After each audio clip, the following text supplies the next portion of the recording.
저는 교회에서 여러 팀의 양육 사역을 맡고 있어요. 하루는 팀장 류자매한테서 메시지가 왔어요. 자기가 양육 중인 셋인다 팡자매가 요즘 예배에 안 나오고 메시지를 보내도 답이 없다는 거예요. 팡자매는 제가 예전에 양육하기도 해서 저랑 좀 친한 사이거든요. 류자매가 저보고 팡자매한테 연락해서 혹시 무슨 어려움이라도 있는지 물어봐 달라고 했을 때 그런 생각이 들었어요. 팡자매를 도와주고 붙들어 달라고 부탁한 게 이번 달에만 벌써 4번째야. 그동안 팡자매한테 적지 않은 시간을 썼어. 안 그래도 나도 새신자 양육으로 바쁜데 팡자매한테 시간을 뺏기다간 내 본분에 지장받는 거 아니야? 내가 맡은 새신자한테도 아직 해결하지 못한 문제가 많은데 거기다 팡자매 양육은 류자매 책임이잖아. 그럼 자기가 붙들어줘야지. 시간이 많이 지났는데 팡자매가 계속 예배에 제대로 나오지 않는 건 류자매가 본분의 마음을 기울이지 않았다는 거 아닌가? 그리고 내가 나서서 교제해도 아무도 내 수고를 모를 거야. 그러니 차라리 그 시간에 내가 맡은 새신자들을 잘 양육하는 게 나아. 본분의 성과를 내면 리더도 내가 착실하게 본분했다고 할 거고. 이렇게 생각하고 류자매한테 답장을 보냈어요. 지금 양육 중인 새신자한테 해결해야 할 문제가 많아서 팡자매한테는 메시지만 남겨놓겠다고. 직접 가서 교제할 시간이 있을지는 모르겠다고 했죠. 그렇게 말하고 나서 조금 죄책감이 들고 마음이 편치 않았어요. 내가 이러는 게 하나님 집 사역을 지키는 게 맞나? 내가 진리를 실행하고 있는 게 맞나? 그런 생각이 드는데 말씀이 떠올랐어요. 한 사람의 인성에 갖춰야 할 것은 바로 양심과 이성이다. 이는 가장 기본적이고 가장 중요한 것이다. 양심과 정상인성의 이성을 갖추지 못한 사람은 어떤 사람이겠느냐? 개괄적으로 말하면 인성이 없는 사람, 인성이 아주 나쁜 사람이다. 자세히 말하면 이런 사람에게 인성을 상실한 모습은 어떤 것이냐? 이 부류의 사람은 어떤 특징이 있는지 분석해보자. 구체적으로 어떤 모습을 보이느냐? 이기적인 면과 비열함입니다. 이기적이고 비열한 사람은 일을 할 때 건성으로 하고 자기와 무관한 일에서는 강 건너 불구경하듯 하며 하나님 집의 이익을 생각하지도 하나님의 마음을 헤아리지도 않는다. 하나님을 증거하고 본분을 이행하는 데 있어서도 아무런 부담이나 책임감을 느끼지 않는다. 이런 사람은 일을 할 때 무슨 생각을 하겠느냐? 가장 먼저 내가 이렇게 한 걸 하나님이 아실까? 다른 사람들은 봤을까? 내가 이렇게 열심히 착실하게 일하는데 다른 사람들도 하나님도 보지 못했다면 이렇게 힘을 쏟으며 이 고생을 하는 게 의미가 없잖아 라고 생각한다. 이는 너무 이기적인 것 아니겠느냐? 이 또한 비열한 마음가짐이기도 하다. 그가 이렇게 생각하고 그대로 행동하는데 여기에 양심의 역할이 있느냐? 양심의 가책이 있느냐? 양심의 역할도 양심의 가책도 없다. 나 제 내적 상태를 폭로하는 말씀이에요. 정말 부끄럽고 가책이 됐어요. 저는 무슨 일을 하든 저한테 이익이 될지 다른 사람들이 알아줄지 등을 따지기만 했지 하나님 집 사역은 생각하지 않았어요. 너무 이기적이고 비열했던 거예요. 방자매가 예배에 나오지 않고 있어서 붙들어주고 도와줄 사람이 필요하고 하나님 말씀의 양육과 공급이 필요한데 제가 팡자매랑 좀 친하니까 도와주기에는 제가 적합했죠. 근데도 저는 시간과 에너지를 들인다고 과연 다른 사람들이 내 수고를 알아줄까? 나한테 어떤 이익이 있을까? 그런 생각만 했어요. 방자매를 돕느라 대가를 치러봤자 리더가 알지도 못할 거란 생각에 거절할 핑계나 찾았지. 방자매가 소극적이 돼서 물러날 수도 있다는 생각은 조금도 안 했어요. 하나님께서 한 사람을 구원하기 위해 얼마나 많은 심혈을 기울이시고 또 지금이 사탄이 모든 사람을 노려보며 온갖 관계를 써서 하나님을 따르지 못하게 막으려는 시기라는 걸 생각하면 새신자가 예배에 나오지 않을 때 우리가 더 한마음 한뜻으로 하나님께 의지하고 새신자에게 진리를 교수해주면서 어려움과 문제를 해결해주고 최대한 빨리 참된 뿌리 내리게 해야 해요. 근데 저는 하나님의 마음을 전혀 헤아리질 않았어요. 방자매가 예배에 나오지 않고 언제든 믿음을 포기하고 물러나게 될 위험이 있다는 걸 알면서도 못 본 척하고 신경 쓰질 않았죠. 저는 정말 인성이 조금도 없고 너무 이기적이고 비열했어요. 그런 생각에 자책감이 들고 더 괴로워졌어요. 이렇게 더 이상 양심 없이 있으면 안 되고 자매들과 잘 협력해 팡자매를 붙들어줘야겠다는 생각이 들었어요. 그날 저녁에 팡자매한테 메시지를 보내 어떤 상황인지 물어봤어요. 다음날 자매한테서 답장이 왔죠. 최근에 일이 좀 있어서 아주 소극적인 상태고 예배에 참석해야 할지 말아야 할지 모르겠다고 하더라고요.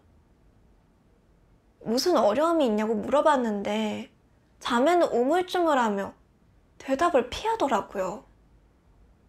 보니까 큰 어려움이 있는 것 같았어요.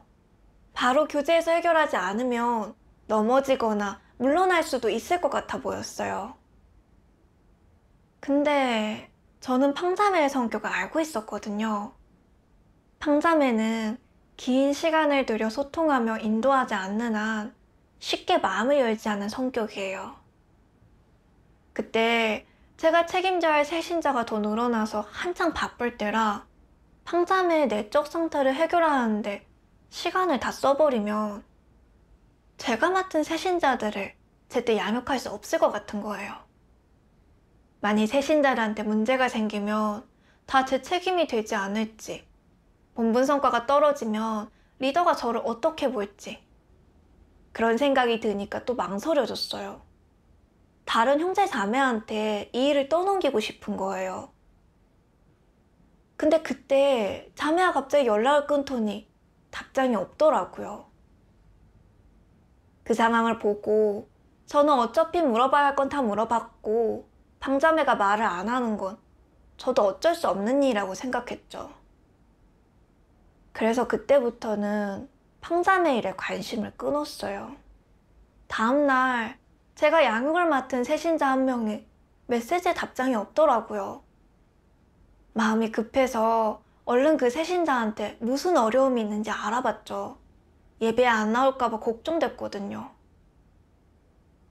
그때 갑자기 전날 팡자매한테 소홀했던 게 떠올라 무책임했던 행동에 죄책감이 들더라고요.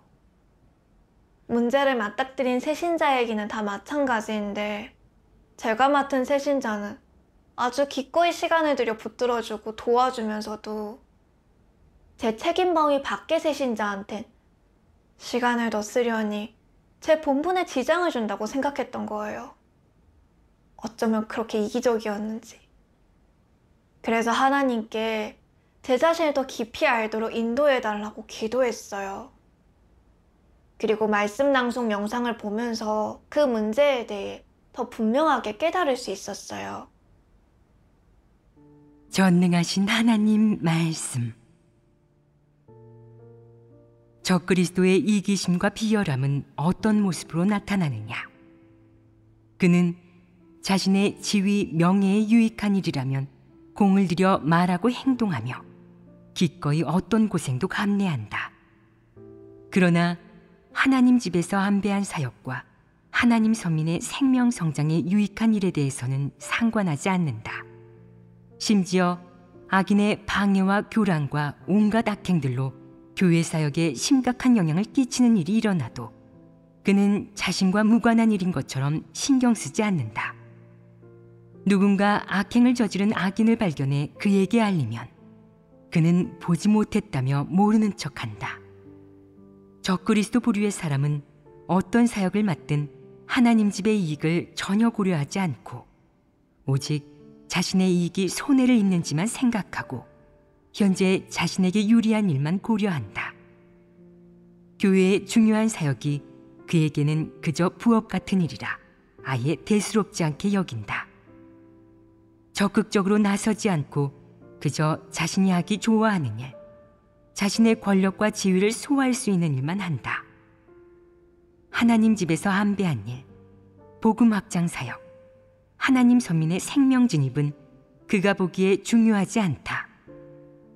다른 이의 사역에 어떤 어려움이 있거나 어떤 문제를 발견하여 그에게 알려도 또 아무리 간곡히 말해도 그는 자기와 상관없는 일인 양 아랑곳하지 않고 참여하지 않는다. 교회에 아무리 큰 일이 생겨도 관심이 없다. 문제를 그의 앞에 갖다 놔도 그저 대충 넘길 뿐이다. 상부에서 직접 그를 책망하고 어떤 문제를 해결하라고 명령해야 상부에 보이기 위해 억지로 실제적인 사역을 하는 흉내를 낸다. 그 후엔 또 자기 일로 바쁘다. 교회의 사역, 전반적인 상황과 관련된 중요한 일에는 관심이 없고 신경도 쓰지 않으며 심지어 문제를 발견했더라도 처리하지 않는다. 다른 사람이 어떤 문제를 제기해도 그는 대충대충 얼버무리는 식으로 마지못해 대응한다. 이는 이기적이고 비열한 모습 아니냐. 또한 적그리스도는 어떤 본분을 이행하든 남 앞에 나설 생각만 한다. 인지도를 높일 수만 있다면 머리를 쥐어짜서 어떻게든 그 일을 배워서 하려고 든다. 두각을 나타낼 수만 있으면 된다. 무슨 일을 하고 무슨 생각을 하든 오로지 자신의 명예와 이익, 지위밖에 모른다. 어떤 본분을 이행하든 경쟁하여 이기려 들고 명성을 얻으려 한다. 그가 신경 쓰는 것은 오직 자신을 앙망하는 사람이 얼마나 되고 자기 말을 듣고 따르는 사람이 얼마나 되는가 하는 것이다. 그는 진리도 교제하지 않고 실제 문제도 해결하지 않는다.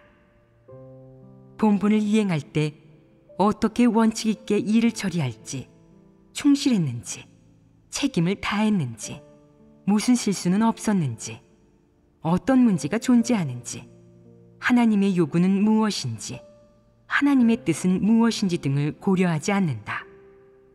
그는 이런 것에 전혀 관심이 없고 오로지 명예와 이익, 지위를 얻거나 야망을 채우는 데만 몰두한다. 이는 이기적이고 비열한 모습이 아니냐. 그것은 그의 내면에 야심과 욕망, 무리한 욕으로 가득 차서 그가 하는 모든 일이 그의 야심과 욕망의 지배를 받는다는 사실을 완전히 드러낸다. 무슨 일을 하든 그 동력과 근원은 모두 그의 야심과 욕망, 무리한 요구에서 비롯된다. 이것이 바로 이기적이고 비열한 모습의 전형이다. 심판의 말씀에 너무 찔리고 괴로웠어요. 적그리스도는 무슨 일을 하든 자기 이익만 생각해요.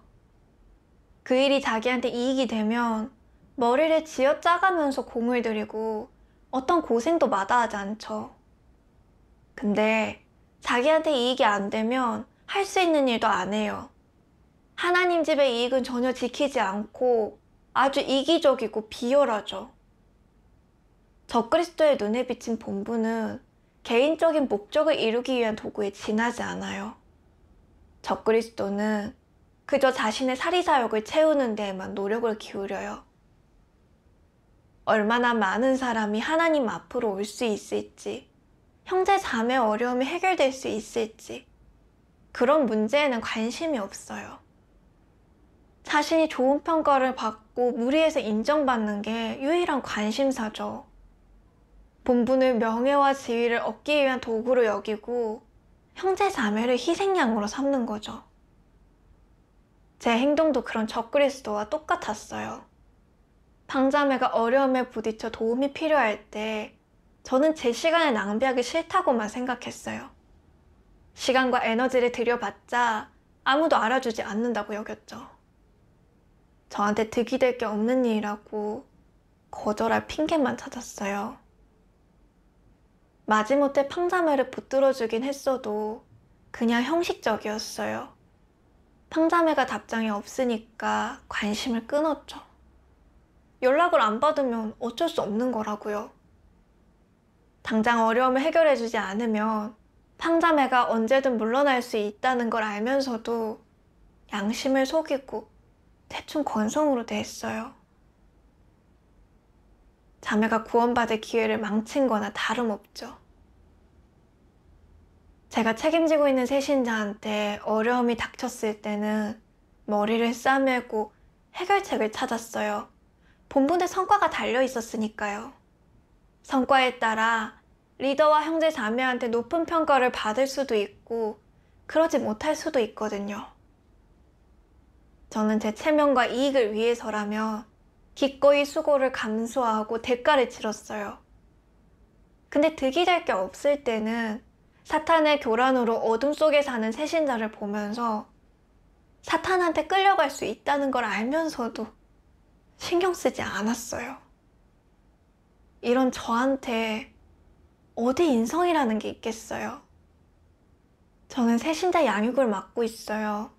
새신자가 어떤 어려움이나 문제를 겪으면 그걸 해결해줄 책임과 의무가 있어요. 특히 새신자가 연약해지고 소극적이 되면 더 바로 붙들어주고 하루빨리 참조에 뿌리 내릴 수 있도록 도와줘야 해요. 근데 저는 본분을 니일 내일로 나누고 직접 맞지 않은 건 제 본분이 아니라고 여겼어요. 하나님 집의 전반적인 사역을 전혀 고려하지 않은 건 물론이고 새신자가 처한 상황도 고려하지 않았어요.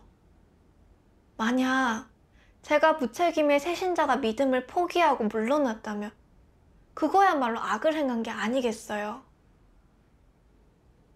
정말 너무 이기적이고 비열했어요. 우리 사회가 왜 점점 더 어둡고 사악해지겠어요? 인류가 갈수록 폐기되는 이유가 뭐겠어요? 다 사람은 자기만을 위해 살아야 한다. 이익이 없으면 움직이지 않는다. 이런 사탄 철학에 따라 살기 때문이에요. 사탄 철학이 사람의 본성으로 된 건 이미 오래전 일이에요. 모두가 자기 이익을 위해 분투하고 자기만을 위해 살아가요. 심지어 자기 이익을 위해서라면 남의 이익을 침해하는 일도 서슴지 않고 갈수록 이기적이고 간사하게 변해가고 있어요. 저는 하나님을 믿고 하나님 집에서 본분을 하고 있지만 아직 진리를 얻지는 못했어요. 여전히 사탄 독소대로 살면서 본분할 때도 이것저것 따지기 바빴어요. 개인적인 이익만 챙기려고 한 거죠. 저한테 이익이 되는 일에는 기꺼이 대가를 치렀지만 득이 안 된다 싶으면 상관하지 않았어요. 마지못해 하겠다고 한 상황이면 형식적으로 대충 해치웠고요. 하나님께 조금 더 진심이 없고 본분을 개인적인 명예와 지위를 얻기 위한 도구로 여기고 본분하면서 자신의 가치를 실현하려고 했어요. 저는 적그리스도의 길을 가고 있었던 거예요. 그러다 어느 날 이 말씀을 봤어요. 사람의 행위가 선인지 악인지를 가늠하는 기준은 무엇이냐? 바로 사람이 마음으로 생각하는 것, 드러내는 것, 행하는 것에 진리를 실행한 간증, 진리 실제를 살아낸 간증이 있는가를 보는 것이다. 내게 그러한 실제가 없고 그러한 살아냄이 없다면 너는 의심할 나위 없이 악을 행하는 사람이다. 하나님은 악을 행하는 사람을 어떻게 보겠느냐?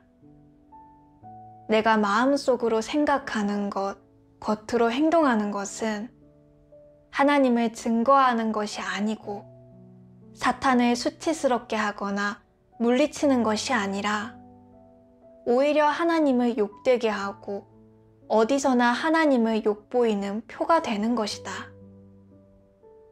너는 하나님을 증거하는 것도, 하나님을 위해 헌신하는 것도, 하나님을 위해 내 책임과 의무를 다하는 것도 아니라 너 자신을 위하는 것이다. 자신을 위한다는 것은 무슨 의미이냐? 정확하게 말하면 사탄을 위한다는 의미이다.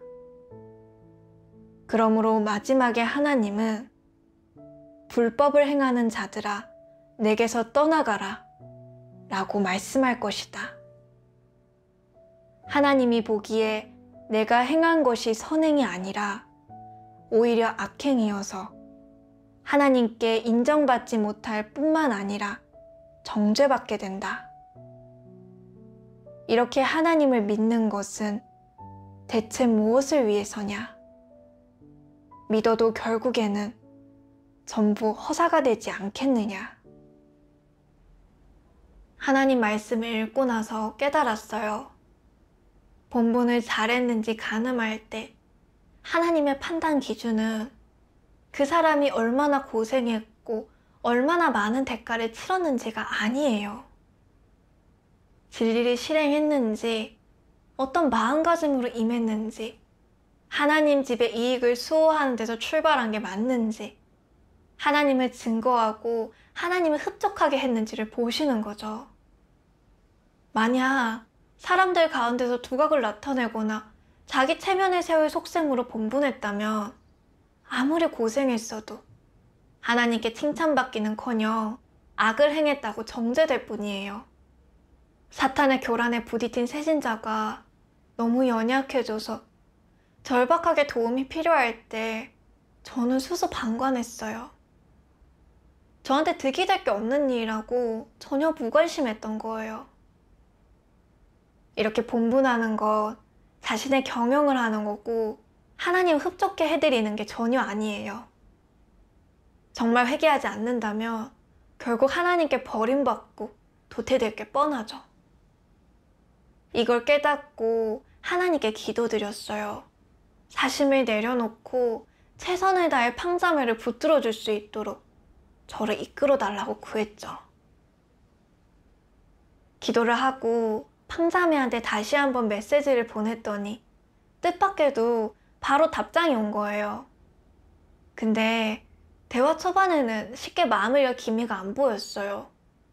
저는 속으로 하나님께 기도하고 제 경험을 얘기하면서 차근차근 팡자매를 인도했어요. 나중에는 팡자매도 마음의 문을 열더라고요. 최근에 가족들이 공산당이 퍼뜨린 유언비어와 개변에 넘어가 하나님 믿는 걸 반대하면서 핍박한다고 하는 거예요. 자매가 가족들의 단속 때문에 예배에 못 나오겠다고 해서 말씀을 읽어줬어요. 그리고 사탄의 교란에 맞닥뜨렸을 때 진리의 실행에 하나님을 흡족하게 해드리는 방법과 굳게 서서 하나님을 증거해 사탄한테 수치를 안기는 방법을 교제해줬어요. 얘기를 나누다 보니까 3시간이 훌쩍 지나서 새벽이 됐더라고요. 팡자매는 그날따라 졸리지도 않고 힘이 난다며 하나님께 감사드린다고 했어요. 그러면서 예배에 나오겠다는 거예요. 그 말에 얼마나 감동했는지 몰라요. 사실 저는 한 것도 없는데 그저 시간을 조금 들여서 하나님 말씀을 교제했을 뿐인데 자매의 태도가 확 달라진 거예요. 하나님께서 역사해 주신 거죠. 이렇게 개인적인 이익을 내려놓고 진리를 실행하며 본분하며 하나님께서 우리를 이끌어 주신다는 걸 알게 됐어요. 그리고 마음도 평안해진다는 것도요. 얼마 전에 한 자매가 저를 찾아왔어요. 자기가 양육을 맡은 새신자가 예배에 안 나오는데 어떻게 교제하고 도와줘야 할지 모르겠다는 거예요. 그 자매는 제가 예전에 새신자를 양육했다는 걸 알고 저한테 도와달라고 부탁하러 온 거였어요. 저는 자매의 부탁에 별로 내키지 않았어요. 문제를 해결하려면 시간을 내서 교제해야 하는데 요즘 난 바쁜데. 내가 맡은 새신자도 양육하고 붙들어줘야 하고, 게다가 자매가 말한 새신자하고는 요즘 연락도 안 해. 내가 연락한다고 꼭 답장이 오리라는 법도 없는데 굳이 내가 거기에 시간을 써야 하나? 그렇게 생각하다가 문득 제가 또 제 이익만 생각하고 있다는 걸 깨달았어요. 그래서 속으로 하나님께 기도드리면서 마음을 평온히 하고 이치를 따지지 않았어요. 그리고 나중에 하나님 말씀을 보게 됐어요. 자신의 이익을 도모하려는 사심이 생겼을 때 그것을 깨달았다면 하나님께 기도하고 진리를 구해 해결해야 한다. 먼저 그런 행동의 본질이 진리의 원칙에 어긋나며 교회 사역에 이롭지 않은 이기적이고 비열한 짓임을, 정상인이 해야 할 일이 아님을 알아야 할 것이다. 자신의 이익과 사심을 내려놓고 교회 사역을 위해 생각해야 하나님의 뜻에 부합할 수 있다. 기도로 스스로를 돌아본 후 그것이 이기적이고 비열한 행동임을 진실로 깨닫는다면 사심을 내려놓기 쉽다. 사심을 내려놓고 자신의 이익을 도모하지 않으면 마음이 편안하며 평안과 기쁨을 느낄 것이다. 또한 사람은 양심과 이성을 갖고 살아야 하며 교회 사역을 생각해야 한다고. 이익에 집착해서는 안 된다고. 그것은 너무도 이기적이고 비열하며 양심과 이성이 없는 행동이라고 생각하게 될 것이다. 일을 할 때 사심 없이 교회 사역을 생각할 수 있다면 전적으로 하나님을 만족해 하기 위한 목적으로 움직인다면 떳떳하고 당당할 것이며 가치 있게 살아갈 것이다. 그렇게 세상에서 떳떳하게 살아가며 정상인성을 살아내고 진정한 사람의 면모로 살아간다면 양심에 떳떳할 뿐 아니라 하나님이 베풀어준 이 모든 것 앞에서도 떳떳할 수 있다. 또한 이렇게 살면 살수록 마음이 더 편안하고 기쁘고 평안하며 더 큰 빛이 있을 것이다. 이것이 바로 하나님을 믿는 정상궤도에 오른 것 아니겠느냐. 말씀을 통해 실행길을 명확히 알게 됐어요. 진정으로 하나님을 믿는 사람은 일이 닥쳤을 때 자기 이익을 내려놓고 최선을 다해 하나님 집 이익을 지키죠. 근데 이기적이고 비열해서 본분할 때 자기 이익만 쫓는 사람은 매사에 개인적인 이익을 챙기는 쪽을 택해요. 이 일은 하나님의 검증이었어요. 하나님께서 제가 어떤 선택을 하는지 지켜보고 계셨던 거죠. 그러니 또 이기적이고 비열하게 제 생각만 할 수 없었어요. 진리를 실행하고 하나님을 흡족하게 해드려야겠더라고요. 그래서 마음을 평온히 하고 새신자한테 메시지를 보냈어요. 진심으로 자매를 위해 기도도 했고요. 그랬더니 마음이 아주 편해지더라고요. 제가 할 수 있는 최대한의 노력을 했기 때문에 후회는 없었어요. 저는 본분하면서 개인적 득실을 따지지 말고 자기 책임을 다해야만 떳떳하게 살 수 있다는 걸 깊이 깨달았어요.